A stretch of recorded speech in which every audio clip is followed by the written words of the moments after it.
Hey guys, what's up? It's me, Thomas. Today we're back here with Kill Count, and today's Kill Count is on Evil Dead Rise. So, the latest of the Evil Dead franchise, where we're in, well, if I remember correctly, it should be an apartment building, and, well, the Deadites are back. Though I'm not sure how they managed, but we're about to find out. So, let's hop in and see how many people died to the Deadites and who gets out alive. Be sure to like, subscribe for more. Hope you enjoy. Here we go. Hey everybody, real Hi, fast James. before Hey, the Dawn. kill count, just want to let you know that They Talk is returning to Dead Meat Season 2, created by this man, Zorn Gavoyage, coming to you on Sunday, Heyo. January 28th. And until Please. then, you can Cool. check out some special standalone shorts that I've done just for the Dead Meat socials. Yeah, watch those. Yeah, see you there. See you soon. 28, huh? Shouldn't be long. Welcome to the kill count, where we James. tally up the victims in all our favorite horror movies And and how show they're you how made. they were made. I'm James A. Janice, and today we're looking at Evil Dead Rise, released in 2023. This is the 5th film of the Evil Dead franchise, coming out 10 years after the previous installment. While the 2013 years. movie was often called a reboot, Rise loosely places it in the same universe as the original trilogy, and Ash vs. Evil Dead, the 3-season series on Starz. Evil Dead Rise continues the franchise tradition of combining dark humor and serious gore. At the same time, it's different and unique in a lot of ways. Instead of a cabin in the woods, it takes place in a once. high-rise apartment building. And instead of a bunch of friends who have no personalities, with some of them kind of having it coming, this time we follow a sweet little family who have to band together against the forces of evil. Don't turn on each other. We're family here. Got it? Ever. But this is the Evil Dead we're talking about, and those nasty Deadites don't give a fuck about your family. That's why I don't mind that the first act of Rise is occasionally sappy, even outright corny at times. Look, Mom, I'm a badass. It's a worthy setup to make the later carnage more impactful. And while the gore may not be as extreme as the stuff in the 2013 version, it's still pretty gnarly and fun to watch. You know, Yikes. if you're a sick fuck. Evil Dead Pretty Rise was much. produced by the men who created the franchise in the Hey, first Sam place. Raimi's Sam back and Raimi, Bruce Campbell, and Rob Tappert. But they Nice. gave a lot of leeway Not to bad, guys. writer-director Lee Cronin, an Irish filmmaker who had worked with Raimi on his Quibi series 50 Shades of Fright. Cronin's balance of Fright, huh? sincere characters and characteristically sinister Deadites gives us another awesome Evil Dead entry, especially with an all-time performance by Alyssa Sutherland as Mommy. Right, Sutherland. Sorry, Mommy? Sorry, Mommy? Sorry. Stop it. Will the body count rise it. high? when- James, What? I found you, man. Here, I need you to translate this for me. Sorry, I'm a little busy We are right not now. translating this. Not Also, happening. this is in English already. Okay, well, please, here, just do it for me. Or do it for today's sponsor, Manscaped. Well, I do love Manscaped. All right, let's see. I wouldn't do that. 2 interchangeable skin-safe blade heads, the skin-safe trimmer blade, and skin-safe foil blade. Oh, this is about the Lawnmower 5.0 Ultra. It's Manscaped's latest innovation in grooming technology. The trimmer blade cuts through hair with ease, all while being gentle on the skin. Then comes the foil blade, designed to get in nice and close, gliding gently over the skin and capturing even the finest hairs. Oh, the next Yes, yes, I know all of this. Keep reading. Go, go. Then why are you doing this? Sure, calm down. Next. Let's see. Rechargeable Li-ion battery, travel lock, USB-C charging, 3-level battery life indicator, LED light. Oh, hey, that's another one of the 5.0 upgrades. Yeah, with a bigger light than the 4.0, even those hard-to-reach areas are perfectly lit. Cool. What else you got? Is that all? Yeah, I think so. Oh, Oh, it's yeah. waterproof. Yeah, it's waterproof, too. Yes. Yes. Warned you. Take it. Zoran! Sorry? Oh, hey. Just Damn it! I was supposed to never be without a lawnmower, not become. Huh. I don't think That it's happened. properly charged. You don't need I'll to take invoke it. dark magic, Cool. though. You can go to manscaped.com and get your No dark hands on magic the Lawnmower required. 5.0 Ultra today. Plus, when you Sorry, use Lauren, code that's what you get. KILLCOUNT20, you get 20% off plus free international shipping. Will the body count rise high when Deadites take over a high rise? Let's go find and out. get to the kills. it's gonna be interesting. Let's begin the math. The movie begins Oh, in back to the classic woods. Evil Dead style, with the first demon perspective shot racing through the woods and over some water. It turns out this time it's a drone, because Oh. getting these shots nowadays is a lot easier than it was in 1979 when they filmed the first movie. Back then, Oh, yeah, the they had camera the was literally shaky mounted cam. to a wooden board, and the cam op carried over swamps by 2 other dudes. A few kids are having a weekend getaway at an A-frame cabin in the woods, way different than the hunting cabin the series is used to. I just hope it wasn't rented from a Swedish cult. One of them, Jessica, Yeah. is sick with smart. spoilers, because she starts ruining Wuthering Heights for her cousin Teresa. Till the blood ran down and soaked the bedclothes. I love that the Deadites are still keeping up with their favorite magic tricks. 4 of hearts. Eight of spades. Jack of clubs. Jessica starts puking up, I don't know, but whatever it is, it confirms that she's been permanently possessed by Deadites, which for this series counts as a kill. She straight up scalps her cuz, runs outside to the dock where Jessica's boyfriend Caleb is still droning on. Jessica grabs it and slices at her face in an action foreshadowed mere moments earlier. It wouldn't have been a clean decapitation with these blades. You just scramble your face up real good. Then she jumps into the lake and appears to drown, but we all know it's just a joke. Dead. Deadites are funny like that. Caleb takes the bait and ends up chummed beneath the water, his death confirmed by his head being tossed onto the dock. The still living Teresa is treated to a show of Jessica's newest trick, levitating and ushering in the world's greatest tunnel car!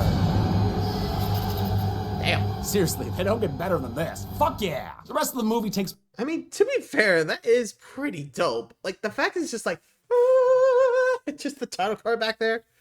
Yeesh. Wait, did they use that for the promotional materials? Because I can only imagine if they actually made that. Be like, put that on the poster right now. That is one of the most epic title cards I've ever seen. You know? That's saying something.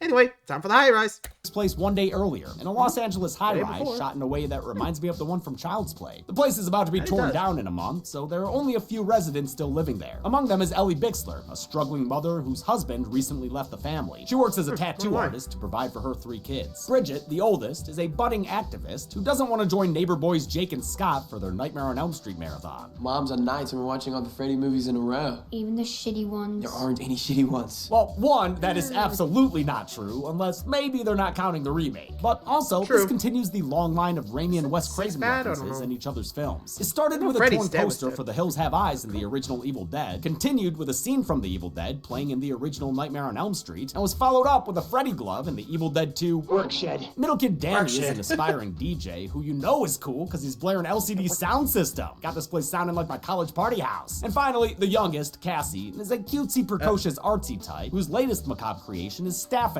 which is the greatest pun for a Sid from Toy Story creation I've ever heard. These siblings like each other. Oh, that's nice. Unlike Ellie and her sister Beth. You bitch. Oh, that's not nice. Beth is a touring guitar tech whom Ellie constantly calls a groupie. Come on, Elle, she's crew. That makes her a roadie. Get it right. In any case, she's here because she's pregnant. She found out as a girl at the rock show. She was like, what? But the pregnancy test didn't say no. She wants help from her sister, even though she normally can't even be arsed to pick up the phone. I mean, she hasn't even listened to the voicemails Ellie left 2.5 months ago about her husband leaving her and the kids. He believes paying child support equals co-parenting from afar. Wow, sounds like a deadbeat by dawn. The sisters commiserate and make amends while the kids go out for some pizza. After they get back, they're hit by, oh god, are these Deadite graboids? Deadoids? Gramites? Thankfully, no. It's just a standard earthquake. Although it's a hungry one, trying to scarf down that pizza. Or maybe it wanted a better look at the reference on the box. It's Henrietta's Pizza, a nod to the cellar Deadite in Evil Dead 2. Thanks to the quake, there's a hole in the ground that DJ Danny Spelunker hops right into. This building used to be a bank, but inside its vault is more than just bank stuff. There's also religious stuff, like Jesus Christ! Hey, Jesus Christ. They also found some vinyl, but no Dylan, drag, and a big old buggy book with glowing veins. Danny hopes it could be valuable and help their family out. You think it might be worth something? Yeah, I'd say at least 5 movies and a TV show. The quake knocked out cell service, but the kids still get upstairs and reunite with their mom in the hallway. This corridor is the only floor we ever see in the high-rise, giving us a much smaller setting than the new locale might have suggested. All these interiors were built on a soundstage by production designer Nick Bassett and his team. This is gonna be a corridor where a hell of a lot of important shit is gonna happen. He dressed the family's apartment set with more details than any viewer would ever see, making it feel like a lived-in space and even helping out the actors a bit. You could open up drawers and you would find like little hidden pieces of your character and their past and their history. As for the high-rise exterior, additional floors were digitally added to an existing 4-story building. Danny goes to his room, excited for silent reading time, even though Bridget thinks the book could be trouble. I mean, yo, that thing's got teeth. Maybe don't. Yep, you got blood on the book. Good job. And it's drinking it? Great. The blood springs the Venus lit trap and gets things way too spooky for Bridget. Danny, please close it. But Danny doesn't. Damn it, Danny! Until she has to slam it shut herself. She gets him to promise not to read the book, but she ain't say shit about listening to records, so Danny Yeah, honestly, if that happened to my stuff, I'd be like, give me all your stuff you've got in that basement. We are getting rid of that right now. Because frankly, I can deal with this bullshit. Seriously. Book just drank our blood. I deal with that shit. Like, seriously. And Danny's not about to listen to some records. Like, dude. Oh, man. Do you even know what's going on down there? Get the full context before you start messing with some obviously demonic shit. Ay. Whips out the vinyls he grabbed from the vault. Don't Yo, do it. DJ, spin that track! Good afternoon, my fellow clergymen. Fuck yeah, I love Clergy 5. Further listening Turn it up, reveals turn it up, this is turn it some up. heavy metal church shit, with the preachers on the record arguing over this very book. Naturum de Monta, the Book of the Dead. To move the franchise out of What's the Cabins in the Necronomicon? Woods, What is- Raimi & Co. decided to connect future installments through the Necronomicon. It really is about the books now, which are allegedly 3 books. So it's, where is that darn book now? Director Lee Cronin suggested that all 3 Necronomicons seen in Army of Darkness are legit. The original trilogy and TV series follows the first book, Fede Alvarez's 2013 version follows the second, and Evil Dead Rise unleashes the third. This book to me is one that has a certain amount of character and a little bit of life to it, in the sense that it actually activates, it moves, it drinks a little bit of blood. Cronin also wanted to add... Actually, but wait. Remember back in Ash vs. Army of Darkness that he had to choose the right Necronomicon? Like, what would happen if he chose one of the others? Like, think about it. Klaatu Berlada Nictol!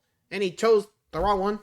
Like, what would have happened? Like, did he have to try again? Or did the book just kill him? Or still unleash the Army of Darkness? Like, I don't know. I mean, seems kind of dumb. Like, in the third one, you think, okay, there's only one movie or one book, but now with the remake doing a second, and now we got a third one? What the heck? What is going on here? Though, it does beg the question, who made these books? Like, they all talk about it and what it could do, but we're not sure who made it, and, well, not sure how to destroy it. Anyway. Add an explicitly religious element for the first time, since he figured the Catholic Church would love to try fixing something as evil as the Book of the Dead. And they had a ball with it. They loved that book. They loved that book. They fiddled big. Oh, actually, yeah, they played around with that book a lot. In 1923, this BOD ended up at St. Patrick's Cathedral, where there was debate over whether or not they should translate it. It's called the Book of the Dead for a reason. That's a voiceover cameo from Bruce Campbell, which Cronin says is meant to be Ash trapped in another time. Poor guy. Despite his warnings, the bookkeeper translated the words anyway. Once the spiritual resurrection passages start, Danny's unable to stop the record. It's self-spinning, spitting out spells, and scheduling Danny's mom for a Zoom meeting with the damned. The evil spirit rockets her to the roof of the elevator and gives her the most intense Tower of Terror ride ever. Oh, but damn, she ain't gonna get the scenes with Star-Lord. The unseen demons lacerate her lobes, and if you listen closely, they're playing the hits. Sound designer Peter Albrechtsen paid homage to the first 2 films by looping in some of the original digitized sound effects. The Deadites then send a strongly worded cable, but Ellie fights to survive the hanging like she were in a challenge on Jigsaw Survivor. The cables contort her into a family-friendlier reference to the original's infamous tree scene, and ultimately leave her looking like Mario mid-jump. Look what you and your incessant DJing did, Danny. Let this be a lesson, Cody. This could happen to you. She gets back to the apartment, Danny, that's walking on all you. kinds of funny. She starts cooking omelets, making them extra crunchy, and telling her family sweet stories of love. It was the perfect day, and all I could think about was how much I wanted to cut you all open and climb inside your body so that we could stay one happy family. Ellie then gets crawly and creepy with some extreme yoga and coughs up a whole bunch of bile. Oh, now where have I seen that before? Oh yeah, Jessica! That means Ellie's there we go. possessed. and Bye-bye, you can Ellie. safely put her on the couch. Before she's entirely gone, she gives one last urgent plea to Beth. Don't let it take my babies. No pressure. The family's unable to get that's off their good. floor since the elevator's mocking them and the stairs are, not stairs anymore. This is the high-rise version of the bridge curled into destruction in the first couple of films. This family is trapped in the forest now, stuck with a deceased mom. Man, that sound effect. This movie's hilarious. I know some people wanted this to be another Evil Dead 2013 with relentless extreme gore. I get it, I like that movie too. But Evil Dead Rise has its own tone, which I respect, and brings a dark sense of humor back to the franchise. True, On the I mean, horror being in the humor forest. spectrum, I'd put it somewhere between the first 2 films, with 2013 and Army of Darkness on the outer limits. Beth turns to the neighbors for help, Makes whom sense. we met a little earlier. Good guy Gabe and surly cat owner Crosby Fonda. They join Beth in honoring Ellie with a prayer/Comedy Central roast. What the hell happened to her face? Rest in peace. Looks like someone beat her up. Lisa Lampanelli about to talk about all the dicks Ellie sucked. Good thing she won't hear it, since she's so dead she's got flies on her eyes.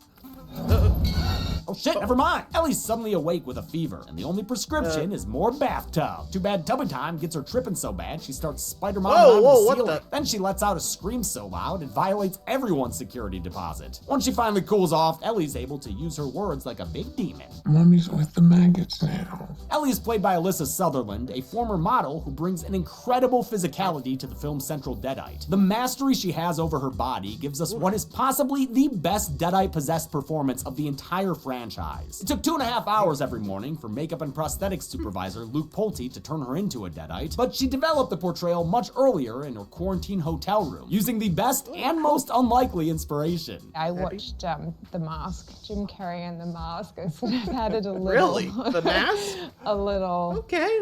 Sort of hilarity and joy and like a celebration of just I can see what's going on here. You can really see that influence in her movements later on. Ellie gets the party started by stabbing Beth in the hand and taunting her kids. I'm free now. Free from all you titty-sucking parasites. She pins Bridget with a tattoo needle and gets started on a tasteful teardrop until Danny intervenes with a steel chair. By God. She tries picking the next person to eeny, meeny, miny KO when neighbors Jake and Gabriel walk in and accidentally volunteer themselves. Ellie chases them into the hall and bites out Gabriel's eye that spits it straight into Jake's mouth where it chokes him to death. Damn, There's poor one thing Jake. Deadites love more than killing, it's homage. In fact, every character here is named after an actor in the original trilogy. The Bixler family after Denise Bixler, Ellie after Ellen Sandweiss, Beth after M. Beth Davids, Bridget and Mr. Fonda after Bridget Fonda, Danny after Danny Hicks, and Cassie after Cassie Wesley DePaiva. Beth and the kids lock Ellie out, giving them a front row seat to a Peephole Theater murder show. They watch as neighbor kid Scott loses his arm and is tossed against a wall. Gabriel gets his throat ripped out anamorphically, and Mr. Fonda's guts are spilled. Well, they hear that last one more than they see it, but we do get plenty of visual confirmation of all this slaughter There he later. goes. Bye, Fonda. Who just murdered Crosby Fonda is played by Mark Mitchinson, who also voiced the priest on the phonographs Danny listened to. He also played another character named Crosby in one episode of Ash vs. Evil Dead. I don't know if he's meant to be the same guy or if there's a multiverse thing going on, but either way, R.I.P. this time, dude. Bridget starts to surmise that maybe her bro's responsible for all this. Don't you think Mom looks just like one of those pictures from that book? Danny reluctantly shows Beth the book as Bridget tries to hide her Deadite acne. Wow, her cheeks popping open like it were a spider hotel. That's not Instead of spiders, though, it's black bile. And pretty soon, she's leaking out of, every orifice. Hopefully it's just a bug, or many. Little Cassie's all alone by the front door, looking through the peephole at Mommy Theorist outside. Well, there you are. I love how even though Deadites are super powerful and maybe omniscient, they're still blocked by simple physical barriers and have to manipulate people to get past doors. Nothing a big ol' hug and kiss from you won't fix. Don't do it. Open up now. The pleading works on Cassie, who unlocks the door enough for Mommy to give her throat a hug. Danny and Beth intervene, keeping the L problem back out, only to realize they've got a B problem inside. Beth finds Bridget possessed in the kitchen, there down goes on a Bridget. wine glass. Ouch. Stupid teenagers. They do not know And how that's to it. drink. Beth tries to flee, but accidentally passes the cheese grater to Bridget, who doesn't wait for her to say when. The cheese grater was talked about a lot before the movie's release, but for all its hype, I've got to say it, not enough leg cheese for me. Beth says, "No, chef!" So Bridget turns her attention to Cassie, forgetting about the kid's secret weapon, the old doll head murder stick. Cassie and Stephanie win this round. I think their next match is against Al Snow and Head. Beth comforts Cassie about ostensibly killing her sister and finds out she might make a good mom after all. You know how to lie to kids. Cassie is played by 9-year-old Nell Fisher. Cronin had her play with pretend viscera to get her comfortable, but sounds like she was just fine with all the blood and guts. When I got asked what scene I was looking forward to the most, straight elevator away scene? I said the elevator scene because he doesn't want to be covered in blood. Beth gets back to the book and rigs up some juice for the turntable using her roadie skills. Let's see a groupie do that. She starts with the record that Danny never listened to, the third album. That's the one with Immigrant Song, right? I make this final recording as a warning to whoever next comes into contact with those malignant pages. Probably should have labeled the warning album as #1, dude. The recording says the Pretty book much. can't be destroyed, so it should just be buried deep below the Earth's surface. Kinda like it was, Danny! As Beth binges the rules of Deadite kill counting, Ellie takes a hint from Mr. Fonda's cat. Don't worry, nothing bad happens to the kitty, at least in the movie that was filmed. Early screenplay drafts had the cat turn into a Deadite and get eaten by Ellie. Look, look away! So now they've got a Deadite mom in the vents and a Deadite sister creeping behind them. Bridget jump scares Danny, just like you do in a sibling rivalry. The blood-puking prank. My sister used to hit me with that one all the time. She's fucking up his gains hard when he manages to fight back with flames and give us a bitchin' fire stunt. Hell yeah. Beth is none the wiser until Ellie sneaks in and steals her job as the family audio technician. Then it's on like Donkey Kong, or more specifically, like a barrel from Donkey Kong. Beth lands next to Danny just in time to watch as he bleeds out to death. His last words are apologizing to his only remaining sister. A lot of familial final words here. It's kind of sad. Of course, the Deadites have words for us too. I will swallow your soul. Man, these soul swallowers never stop. Ellie's sniffing at Beth's belly when Cassie passes her a pair of scissors. Beth tells her sister she needs to cut it out. Whoa, right up the nose. You ought to know. Beth is played by Lily Sullivan, best known for starring in the TV adaptation of the Aussie classic Picnic at Hanging Rock. She landed this role with an audition so brief, Cronin forgot to ask a very important question. He found out later on that I couldn't scream. Like, I can't, this I don't have heaps of vocal range in that way. Yeah, I actually noticed that. But only because I have a hard time screaming too. Sullivan took the mantle of Evil Dead heroine seriously, hitting up the gym to carry the metaphorical and also real chainsaw. But seriously though, actually fitness-wise, to do an Evil Dead film, it's like physicality. It's a real thing. The franchise is notorious for being physically demanding on its actors, and the Rise cast rose to the occasion, especially Alyssa Sutherland. I had a good egg on my forehead. Really? I banged my head on the camera. The mouth blood was like, okay, that is what it is. But the vomit rig was like having somebody else's saliva in your mouth. All the actors were encouraged to endure by someone who'd already been there and bled that. You're gonna look back and go, I'm glad I did it. Out in the hall, Beth picks up Mr. Fonda's shotgun to blow their way onto the fire escape, but Ellie comes back. Oh, and there goes her leg. I mean, yeah. Shouldn't you go for the head? Too bad she's got a whole squad of the evil, mostly dead, to give Mommy Deadite their usual pep rally. Dead by dawn.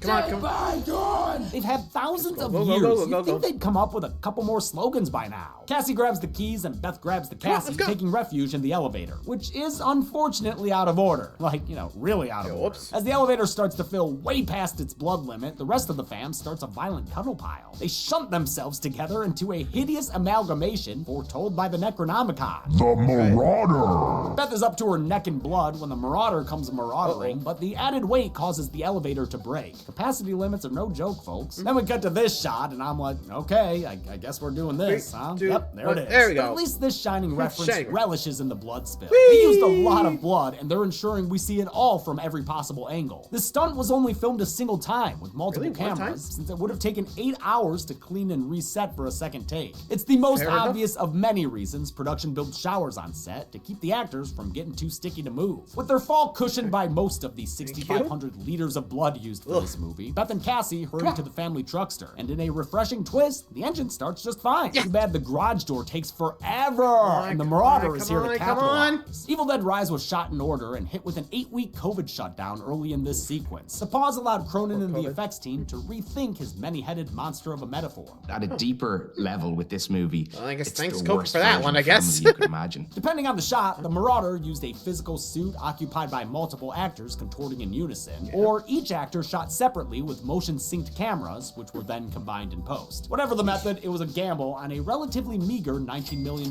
budget. It took about a day per Marauder shot almost in the movie. It ate up a hell of a lot of time. I can't say I love the Marauder, but hey, I guess it's something new at least. After a quick game of Ring Around the Buick, Beth makes a break for freedom, but 6 legs are faster than 2 tiny ones, so the Marauder welcomes Cassie back to the family. It drags her to a tree trimming truck that was established earlier during the earthquake. The composite is about to trim the kid's chubby little cheeks until Beth hits it with a one-liner. Come get some. It whips the chainsaw at her and upgrades its weapon to the wood chipper, but Cassie's a quick study and turns the machine off, allowing her favorite aunt to turn the tables. Beth forces the Marauder into the blades and gives Ellie a Black & Decker migraine. With violent finality, she says goodbye to what's left of her big sis, her niece, and her nephew.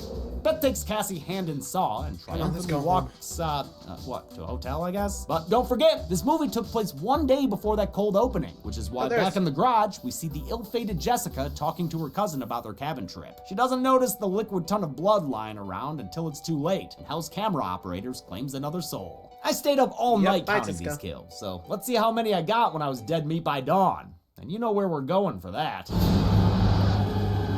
Whee! To the numbers! I love it. Yeah, Dave. back to the numbers. I think about 12. 12 right? people died Cool. and or turned into Deadites in Evil Dead Rise. Two. Of those, 6 were unpossessed men, 3 were unpossessed women, 1 was a Deadite dude, and 2 were Deadite dudettes. That gives us a good old-fashioned quad pie, and also makes this the deadliest Evil Dead movie that didn't, include a skeleton war. Those True. bastards. With a Skeletons. runtime of 96 minutes, that left us with a kill on average every 8 minutes even. I'll give the Golden Chainsaw for Good job, coolest man. kill to the Marauder, because come on now, it got True, wood chainsawed chipper. and then it got wood chipped, which is like an industrial strength super deluxe chainsaw. That's groovy as hell. The almost ready for lamest kill goes to Danny, I guess, since he was just stabbed a Really? few not the times, eyeball? Which isn't all that special compared Choking to on everything eyeball. else going Jeez, on. God And that's damn. it. Evil Dead Rise was supposed to go straight to streaming on HBO Max, but reactions at test screenings led to a theatrical release where it became the highest grossing movie in the series. Raymond Campbell said they're hoping to make another movie every 2 to 3 years now, but until the Evil Dead Rise again, I'm James A. Janice. This has been the Kill Count. Thanks a lot for watching this. 2 to 3 years. Actually, would work if you think about it. Like, okay, let me put it like this. Most films try to do like 1 per year, or at least in the gaming sense. Think about it. If they had an extra year or 2 to do this, imagine the quality. Which, I guess with Evil Dead, they are about the quality. Whether it be gore or, all that. And you gotta give them credit. It works. Anyway, till next time, guys. Thanks for watching. Adios.